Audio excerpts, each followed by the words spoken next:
할렐루야. 오늘 선교자 예배 함께 예배하는 여러분 모두 다 예수님의 이름으로 축복합니다. 오늘 함께 나눌 하나님의 말씀은 창세기 6장 9절에서 13절 말씀을 나누려고 합니다. 오늘의 주인공은 노아입니다. 노아의 방주 이야기는 많이 들으셨을 거고, 또 영화화도 많이 됐고, 또 그냥 상식으로 이제 사람들이 믿든 안 믿든 간에 다 알고 있는 이야기인데, 오늘은 방주 얘기보다는 하나님의 심판에 관한 이야기를 좀 하려고 합니다. 창세기 6장 9절에서 13절 우리 함께 읽겠습니다. 시작. 이것이 노아의 족본이라. 노아는 의인이요 당대의 완전한 자라. 그가 하나님과 동행하였으며 세 아들을 낳았으니 셈과 함과 야벳이라. 그때 온 땅이 하나님 앞에 부패하여 포악함이 땅에 가득한지라. 하나님이 보신즉 땅이 부패하였으니 이는 땅에서 모든 혈육 있는 자의 행위가 부패함이었더라. 하나님이 노아에게 이르시되 모든 혈육 있는 자의 포악함이 땅에 가득함으로 그 끝날이 내 앞에 이르렀으니 내가 그들을 땅과 함께 멸하리라. 아멘. 노아의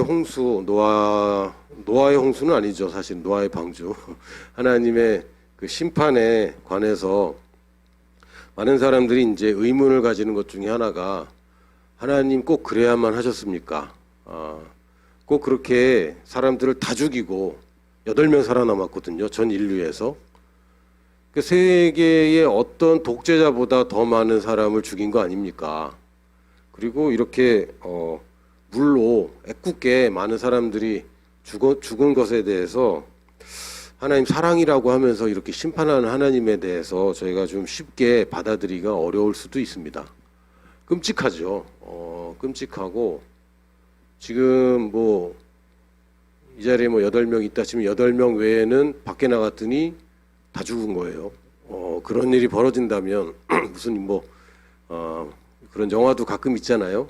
좀비 영화도 있고 이런 영화들이 있는데, 그냥 인류의 8명 외에는 그냥 다 죽는 일이 벌어졌습니다.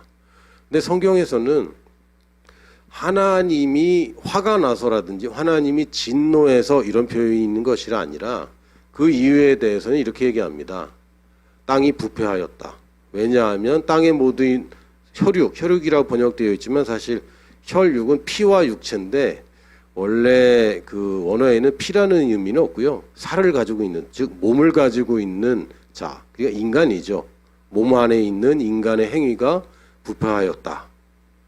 그래서 하나님이 노아에게 이르시되 모든 혈육 있는 자, 인간이 포악함이 땅에 가득하였다. 그래서 하나님이 심판한 이유는 아주 단순합니다. 다 썩었고 다 포악하기 때문에, 되돌릴 수가 없기 때문에 하나님이 큰 심판을, 아픈 하나님이 마음 아픈 그 일을 하나님이 행하셨습니다. 그때 만약에 하나님이 그냥 그래도 어떻게 사람을 죽여, 어떻게 이렇게 라고 얘기했으면 아마도 노아까지 타락해 버렸거나, 노아는 괜찮더라도 노아의 아들이나 노아의 손자들마저 타락해 버렸다면 사실은 인류에게는 소망이 없는 거죠. 만약에 노아와 그 후손까지 타락해 버리면 메시아에 대한 언약은 이 지구상에서 그냥 없어질 겁니다. 아무도 기억하지 않고, 아무도 바라지 않고, 아무도 피제사 지내지 않고, 하나님은 계신데 하나님과의 만날 길은 영원히 끊어져 버리는, 그게 사실 노아의 때에 물로 심판하신 이유입니다. 그 당시에 문자가 있었는지는 모르겠어요. 그러나 저희 세대만 하더라도, 저만 하더라도 저희 아버지 세대의 전통들 중에 제가 지키는 게 그렇게 많지 않습니다.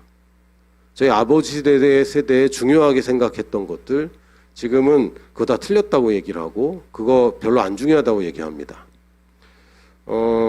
예를 들면 제가 어렸을 때만 하더라도 교회에서 주일날 돈 쓰면 안 돼, 이렇게 배웠거든요. 그렇게 배운 분 혹시 계세요? 나이 많은 사람들인데 그 40세 이상은 아마 그렇게 배웠을 겁니다. 주일날 돈 쓰면 안 된다고. 성경 어디에도 없는 이야기죠. 근데 그때는 그게 그냥 규범이었어요. 그래서 어떻게든 주일날 돈 안 쓰려고 했고, 밥도 안 사 먹고 가서 놀지도 않았고, 교회 헌금하는 거 외에는 헌금도 미리 다 찾아놔야 돼요. 미리 다 전날 찾아놓고 이제 이게 규범이었는데 지금은 주일날 돈 안 쓰는 거 지키는 사람이 몇 명이나 있을까요? 주일날 돈 안 쓰면은 가만히 있어봐. 교회는 어떻게 가죠? 카드니까 괜찮나요? 하긴 주일날 돈을 안 써요. 카드 쓰지. 그러니까 이 세대가 변하면서 그 세대에 중요하다고 여겼던 것들이 그 힘을 잃습니다. 근데 노아만 하더라도 그 시대의 유일한 사람이었습니다. 여기 이제 의인이라고 표현했고 당대의 완전한 자라 그랬는데 노아가 진짜 완전한 사람은 아니잖아요. 실수도 없고 죄도 안 짓고 그 얘기가 아니라 그 시대에 가장 온전한 사람이란 뜻이고 진짜로 진짜 완벽하고 흠없는 사람은 이란 얘기는 아닙니다. 그래서 앞에 당대에 그 시대에라고 이제 표현을 한 겁니다. 그 시대의 사람들은 하나님의 기준에서 다 부패로 넘어가 버렸고 오직 부패하지 않은 자 노아 한 사람 남았습니다. 그리고 노아가 세 아들을 낳았고 이제 나중에 결혼해서 자기 부부와 아들 부부 6명, 그래서 총 8명만이 노아의 방주에 타게 됩니다. 그리고 방주는 처음부터 사람들에게 열려 있었습니다. 사람들에게 처음부터 하나님이 못 타도록 만든 것이 아니라 누구든 탈 수 있고 누구든 준비할 수 있도록 하나님이 몰래 만드신 것이 아니라 산 위에서 드러내놓고 방주를 만들었습니다. 그러니까 적어도 그 동네에서는 사람들이 그 얘기를 다 알고 있었겠죠. 그러나 어느 누구도 이 부패한 사람들은 어느 누구도 하나님의 이 계획에 관심이 없었습니다. 관심이 없이 그냥 자기 먹고 살고 결혼하고 취업하고 학교 다니고 그러고 살았어요. 마지막 때도 노아의 때와 비슷하다고 예수님이 말씀하셨습니다. 하나님의 심판이 임박했는데도 불구하고 사람들은 관심 없이 그냥 하루하루를 살아갈 뿐입니다. 그러나 어느 날 갑자기 비가 오면 이미 늦은 것이죠. 이 마지막 때란 그런 것입니다. 저도 만약 마지막 날이 어느 날이라면 그 전날까지는 좀 잘 놀고 딱 그날 준비하면 되겠네. 이런 생각할 수 있어요.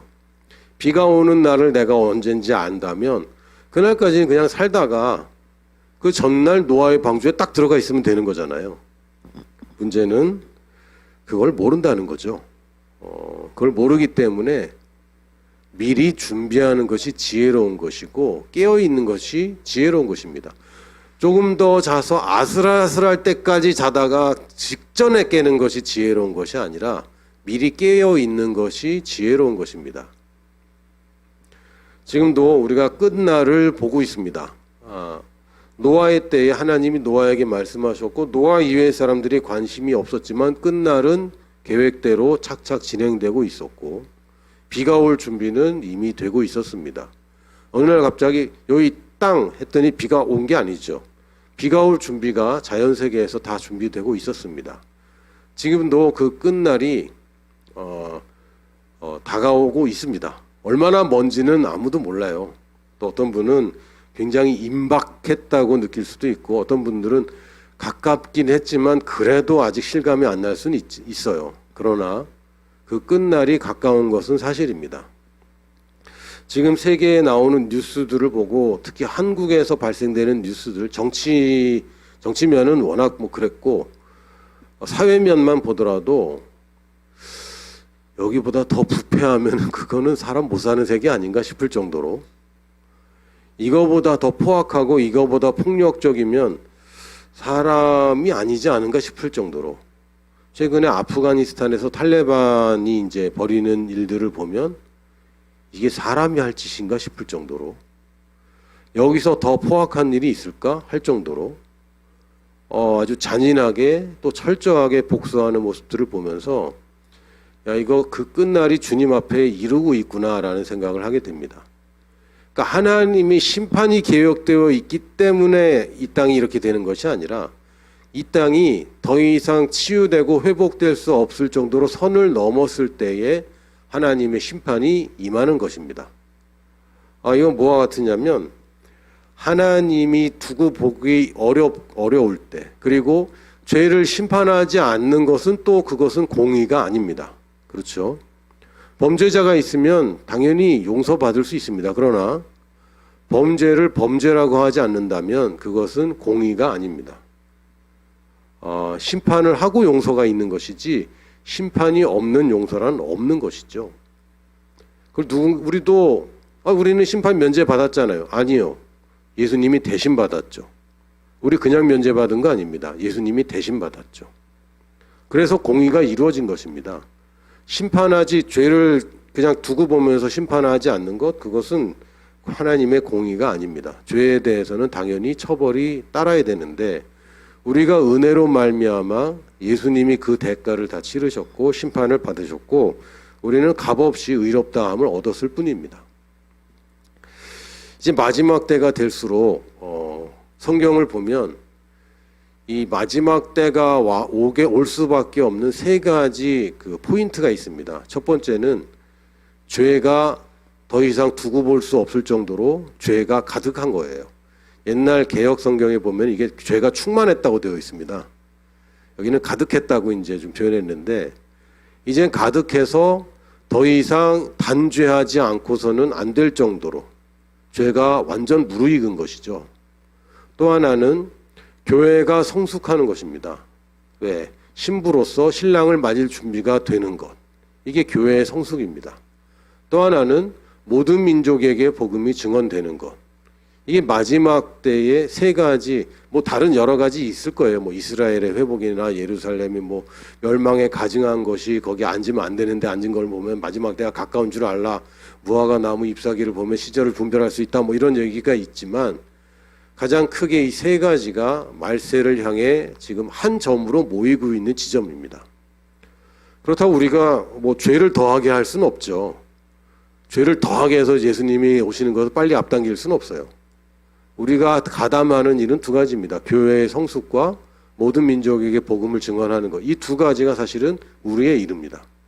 이 두 가지는 다시 얘기하면 가는 선교와 보내는 선교가 우리에게 맡겨진 두 가지 일입니다. 성숙한 교회는 뭡니까? 제자를 보내는 것이 가장 성숙한 교회입니다. 성숙에 대해 굉장히 많은 다른 개념들이 있습니다. 많은 개념들이 있어요. 그런데 성숙한 가정이 뭡니까? 자녀를 낳고 키워서 독립시키는 가정이 이제 완숙한 가정입니다. 이게 성숙이에요. 성숙의 원래 모든 문화에서 성숙의 기준은 생식입니다. 생식 기간이 이제 완성되면 이 사람을 어른이라고 불렀죠. 지금은 한 30을 넘어도 내가 어른인가? 솔직히 말하면 제가 이 나이에도 내가 진짜 어른인가? 어쩌다 어른인데? 이런 생각을 갖기는 합니다만 그거는 그냥 내 판단인 것이고 사회적으로는 아이를 낳을 수 있으면 그것이 성숙입니다.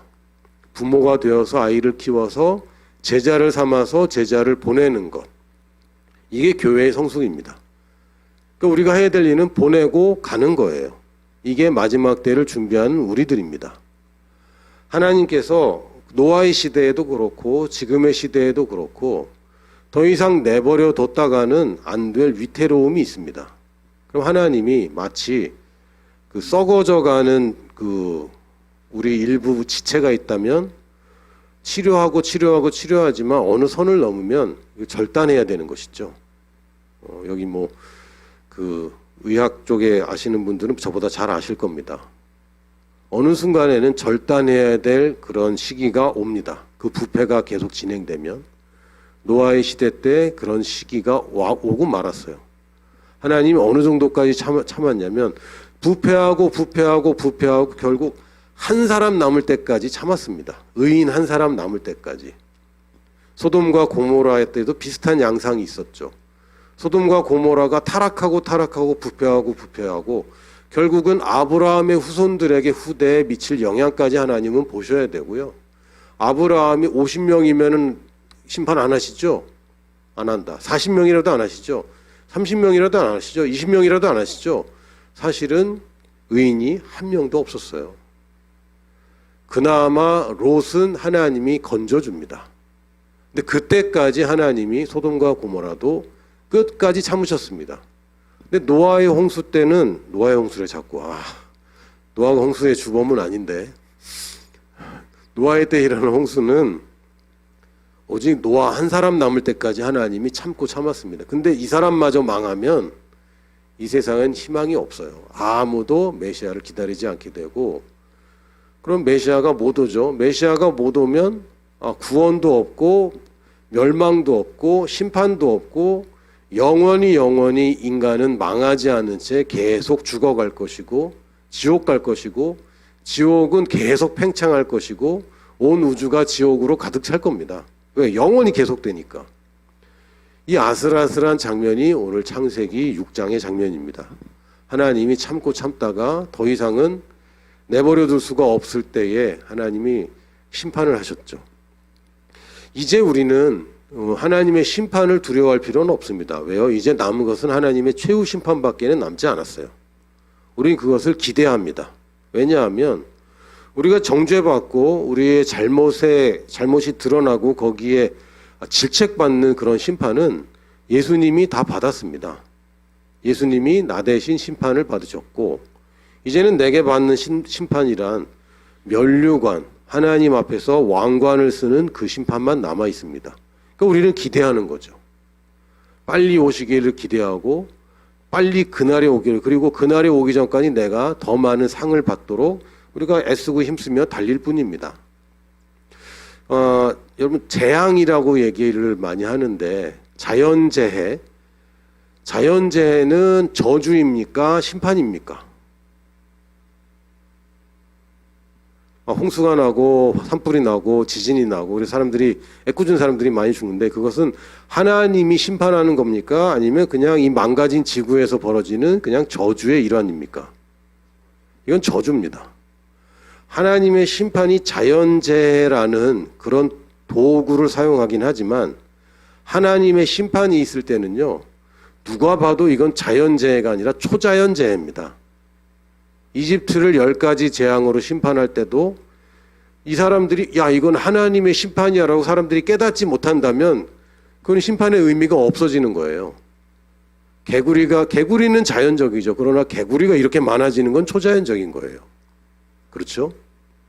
어두워지는 건 자연적입니다. 근데 갑자기 캄캄해지고 고센지방만 어둡지 않은 것은 초자연적인 것이죠.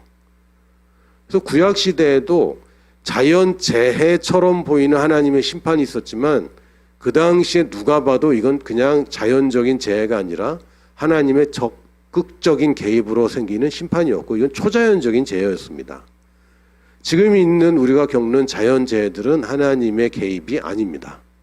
그냥 이 땅이 부패했고 망가져서 계속 허물어지고 있을 뿐입니다. 이 지구가 이상해졌어요.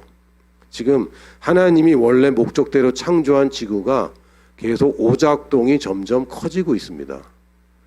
그래서 쓰나미가 하나님의 심판이라는 둥, 또 지금 자연재해가 마지막 때 하나님이 심판하신다는 둥, 그렇게 얘기하면 안 됩니다. 그거는 성경에 위배되는 얘기입니다.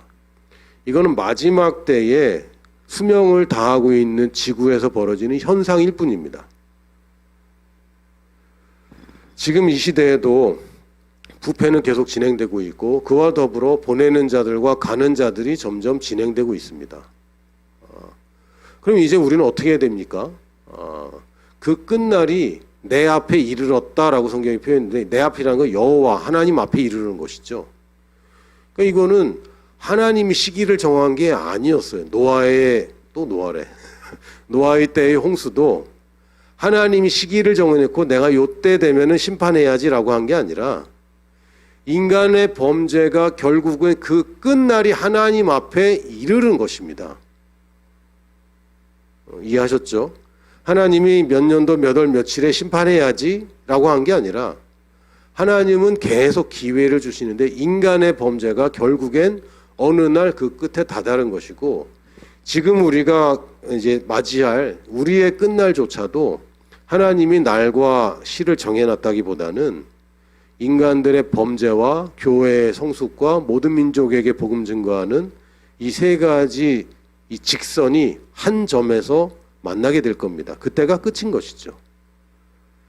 그래서 이거를 우리가 어떻게 하면 아름답게, 어떻게 하면 더 빨리, 그리고 온전할 지금이라도 오시는 게 낫지, 이게 늦어지면 늦어질수록 더 심각하고 더 힘들고 그 오시는 게 늦어지는 동안 지옥 가는 사람들은 훨씬 더 많이 늘어날 뿐입니다.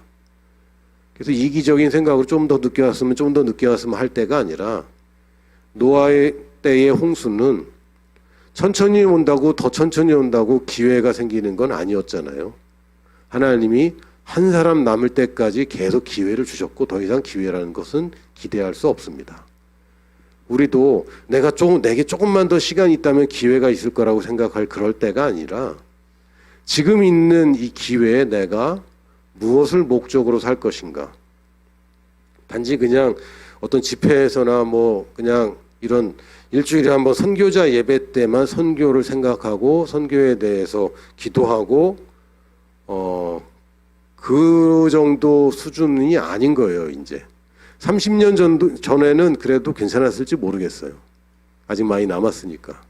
그러나 이제는 여러분이 좀 더 구체적으로 여러분 일상에서, 그렇다고 여러분 다 때려치고 선교지 가라 이런 얘기 아닙니다. 아까 얘기했지만 보내는 자의 성숙 또한 굉장히 중요한 것입니다. 우리가 일상에서 선교를 회복해야 됩니다. 나는 지금 뭘 위해서 무엇으로 살고 있는가.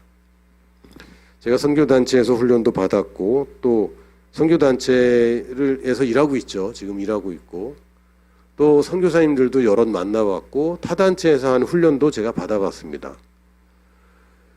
근데 참 아쉬운 부분 뭐 여러 개가 있고 또 저희 단체도 100% 잘한다고 자부할 수는 없지만 참 안타까운 부분 중에 하나가 뭐냐면요. 선교사님들이 전략은 있는데 믿음이 없는 경우가 참 많은 것이죠. 이렇게 해야 돼. 또 이렇게 하면 될지도 몰라. 이렇게 하면 더 좋을 것 같아. 라는 무수한 연구들은 있는데 하나님이 내게 말씀하셨으므로 이 방식대로 가는 것은 되는 거야. 내가 선교지로 하나님이 보내셨으면 거기에 분명히 내가 뿌리면 내가 거두지 않을지라도 분명히 생명은 난다. 나는 의미가 있어. 나는 이 세계에 그 선교지에 나는 어마어마한 축복이야. 나는 정복자로 가는 것이지 결코 두려움이나 고생하러 간다는 생각을 하지 말아야 되겠어. 이런 게 별로 없는 거예요. 그냥 전략, 전술, 뭐 어떻게 방법론 이런 것들이 팽배합니다. 또 교회의 선교는 보면요. 믿음만 있어요. 그러니까 전략이나 전술이나 세계 정세나 어디가 뭐가 필요하고 이런다기보다는 무조건 된다라는 쪽이 좀 강합니다. 이 두 가지가 다 필요한데 좀 부족한 부분들이 있는 것 같습니다. 근데 지금 시대에 특히 청년들을 보면요. 어떡하지라는 게 훨씬 강한 것 같아요. 우리 선배들은 믿음으로 살던 세대가 있었는데 지금 이 세대를 보면 믿음을 얘기하는 게 점점 옅어지는 것 같습니다. 제가 청년일 때보다 지금의 청년들 시대가 여러분 개개인이 문제라기보다는 이 시대적인 흐름인 것 같아요. 투자해놔야 돼. 주식해야 돼. 코인 해야 돼. 뭐 여러 가지. 그거 다 필요한 겁니다. 그게 나쁘다거나 그게 잘못됐다는 얘기가 아니라 근데 한쪽으로 치우치면서 인생을 믿음으로 산다는 게 점점 약해지고 있습니다. 이 노아의 그 이야기를 보면 노아는 의인이다 그랬습니다. 다시 한번 얘기하지만 구약에서 ጼ데크, 차다크라고 하는 이 단어는 그냥 윤리적으로 의롭다뿐만 아니라 사회적으로 공의를 나만뿐만 아니라 내 주변까지 바로잡는다는 능력을 얘기하고 그리고 부유함까지 다 포함한 것입니다. 그러니까 사실 의인이라는 개념에는요. 걱정이나 염려나 두려움이 같이 공존할 수가 없어요. 의인의 반대 개념에 죄만 있는 것이 아니라 가난과 질병과 실패와 소외와 이런 불통과 이런 모든 것들이 의인과는 어울리지 않는 단어입니다. 마지막 때 하나님이 한 사람이 필요했습니다. 누굽니까? 의인인 한 사람.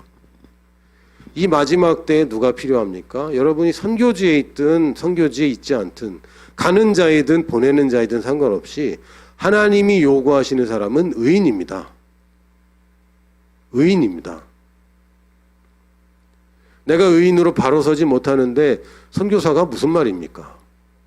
굉장히 어려울 겁니다. 의인이라는 정체성을 여러분 분명하게 붙잡으시기 바랍니다.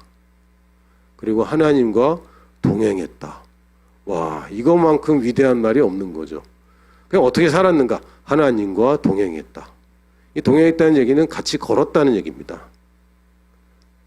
더 빠르지도 않고 더 늦지도 않고 방향도 어긋나지도 않고 하나님이 가는 방향과 그 속도대로 같이 가는 겁니다. 그냥 우리 인생이 하나님과 동행하는 거 그걸로 한마디로 정리가 됩니다. 어떻게 살아야 됩니까? 주님과 동행하면 되죠. 주님이 원하는 대로 내 원하는 걸 맞추면 됩니다. 예수님은 그것을 멍에를 같이 맨다고 표현하셨어요. 방향을 내가 바꿀수록 내가 힘들 뿐이에요. 그게 내가 원하는 대로 가는 것 같잖아요. 아닙니다. 누가 이런 표현을 하더라고요. 개를 데려가는데 개를 목줄을 길게 해서 개가 막 뛰어다녀요. 여러분 개랑 산책해 보셨어요? 긴 줄을 데리고 얘네들은요 하여튼 사방팔방으로 막 그냥 막 목줄이 팽팽하게 이렇게 다니는, 목줄 느슨하게 다니는 개를 제가 본 적이 없어요. 목이 그냥 막 이렇게 막 한쪽으로 이렇게 쏠리는 듯 하면서까지 막 팽팽하게 다닙니다. 근데 어디로 가죠? 주인이 가는 대로 갑니다. 일로도 가고 절로도 가고 일로도 가고 절로도 가는데 결국 주인이 가는 데에서 그냥 여기저기로 막 그냥 힘들게 왔다 갔다 할 뿐이에요. 이게 우리 인생입니다. 하나님이 우리에게 계획하신 이 시대에 원하는 방향은 변함없이 갈 겁니다. 거기에 내가 목줄을 내 목을 쫄리면서까지 그냥 여기저기 그냥 막 이러고 있다면 그거는 사서 고생인 것이죠. 여러분 남다른 길을 간다. 주님과 동행하며 다른 사람과 다른 길을 간다. 다른 사람들은 신나고 죄책감 없이 저지르는 재미난 일들을 나는 못한다라고 하는 것이 그것이 잘못된 것이 아니라 주님의 가는 방향이 아닌 대로 내가 더 빨리 가거나 더 늦게 가거나 방향이 다른 데서 막 뛰어다니는 것은 열심히 할수록 고달픈 일입니다. 주님과 동행했습니다. 그리고 노아는 뭘 했냐면 아들을 낳았죠. 세 아들을 낳았습니다. 이게 뭡니까? 제자를 삼는 것입니다.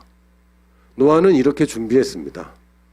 그 끝날이 여호와 앞에 이르고 있을 때에 노아가 한 일은 방주를 만드는 거, 그렇죠. 당연히 그렇죠. 그러나 노아는 어떻게 준비되었습니까? 의인으로 살았고 하나님과 동행했고 또 아들들을 낳아서 가르쳤습니다. 노아가 방주를 만들면서 아들은 뭐 했을까요? 방주를 막 같이 만들었겠죠. 아버지는 방주 만드는데 아들들은 딴 일 하는 건 좀 이상하잖아요. 뭐 100년이 넘게 만들었을 것 같은데 아들은 아버지한테 그냥 평생 아버지 밑에서 방주만 만들었습니다. 근데 그게 구원의 길이었고 사실은 제자를 삼는 과정이었어요. 그냥 얘기 한마디 안 해도 자기가 뭘 하고 있는지 분명한 거죠. 하나님이 심판을 하실 것인데 우리는 구원을 준비하고 있고 이 방주는 그런 의미야. 그냥 이게 인생, 그냥 아침에 일어나서 방주 만들다가 점심 먹고 방주 만들다가 저녁 먹고 자고, 이게 제자와의 과정이었습니다. 뭘 가르쳤겠습니까? 하나님이 이 지구, 이 땅의 주인이시고 곧 심판하신다. 마지막 날이 가까워 오고 있다. 이걸 가르쳤고 그리고 그걸 준비하는 삶을 보여줬습니다. 그래서 아마 노아의 아들들은 다른 사람들하고 어울릴 기회가 거의 없었을 것 같아요. 참 안타깝게도. 근데 그게 안타까운 게 아니었죠. 철저하게 노아의 제자가 되는 것이었습니다. 지금 우리도 끝날을 준비하는 그런 시대입니다. 예전에는 아마 말세는 가까워지고 있어 그냥 이 정도였는데, 야 이제 우리 보겠는데, 내가 그냥 죽어서 눈 뜨면 천국 가서 눈 뜨는 일은 없을 것 같은데 라는 생각이 저만 그런 것이 아니라 굉장히 많은 사람들이 이것을 인지하고 있고 준비하고 있습니다. 그럼 우리는 뭘 준비해야 됩니까? 예수님 다시 오실 때 우리 뭘 준비하고 있어야 되나요? 기름 좀 사놔야 되나요? 등불 켜야 되나요? 어떻게 해야 됩니까? 우리 기도 제목 좀 보여주시겠어요? 다시 말씀드리지만 의인으로 사는 겁니다. 의인으로 산다는 얘기는 죄 안 짓고 수도원 생활하고 이런 얘기가 아니라 믿음으로 사는 것입니다. 지금 터는 계속 무너집니다. 여러분 잘 모를지 모르겠지만 제가 청년일 때는 이거보다 좀 더 좋은 터전이 있었습니다. 열심히 하면 뭔가 더 좋은 것을 가질 수 있는 그런 터전이 있었어요. 그런데 이제는 터가 무너지는 것 같습니다. 터가 무너지면 의인은 어떻게 하지? 이 성경에 나와 있는 말씀이에요. 그러나 신약에서는 이렇게 얘기합니다. 의인은 믿음으로 산다. 터가 무너져도 의인은 믿음으로 사는 겁니다. 마지막 때에 위기는 점점 심해질 것입니다. 좀 더 좋아질 날들, 잠깐 좀 더 좋아 보이는 날들이 있겠지만 계속 힘들어질 겁니다. 그럴 때 우리 의인들은 타협하지 않고 믿음으로 사는 것입니다. 이걸 위해서 여러분 고백하십시오. 나는 누구인가?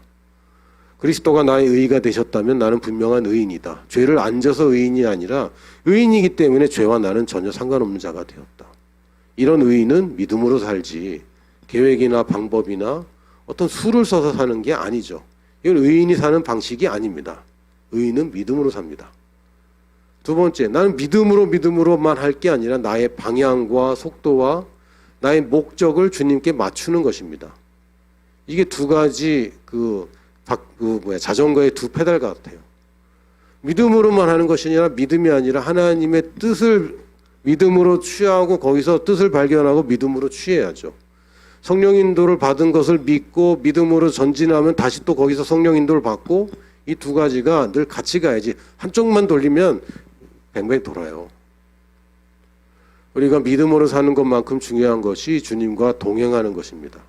주님께 민감하고 지금 이 세계를 바라보는 하나님의 시선이 어디에 꽂혀 있고 하나님이 어디에 필요를 보시면서 어디로 누구를 부르시는가 부르심에 민감한 것입니다. 그리고 또한 나만 그렇게 살 것이 아니라 제자 삼는 제자가 되는 것입니다. 여러분이 누군가의 제자가 되는 것에 집중하지 않으면 제자 만드는 것이 어렵습니다. 제자 만드는 게 뭐냐고 사람들이 자꾸 물어보는데 가르치기가 너무 힘든 거예요. 왜냐하면 이분이 제자가 돼본 적이 없는데 제자가 돼본 적이 없는 사람한테 제자를 가르치려니까 참 쉽지 않은 것이 참 안타깝습니다. 여러분이 먼저 제자가 되시고 자기만 훌륭한 제자가 될 뿐만 아니라 같이 가십시오. 내가 어느 경지에 이르고 나서 끌어올려야지 하는 것이 아니라 내가 한 발짝 앞에서 누군가를 도와줄 수 있는 것입니다. 여러분이 모든 것을 가르쳐주지 않아도 되고 여러분이 모든 면에서 모범을 보여주지 않아도 됩니다. 만약에 내가 모든 것을 가르쳐야 되고 모든 것에서 모범을 보여야 한다면 예수님이 왜 필요하겠어요? 예수님 대신 내가 하면 되는데 아니죠. 나는 예수님 가는 길에 내가 동행하면서 이 사람도 같이 갈 수 있도록 내가 믿어주고 격려하고 같이 가는 것입니다. 여러분 주변을 둘러보면 여러분이 제자 삼을 만한 사람들이 늘 있습니다. 저는 아직 학교 다니는 학생이고 있어요. 여보다 어린 학생은 분명히 있어요. 누구나 다 여러분이 찾기만 한다면 도와줄 사람들이 있습니다.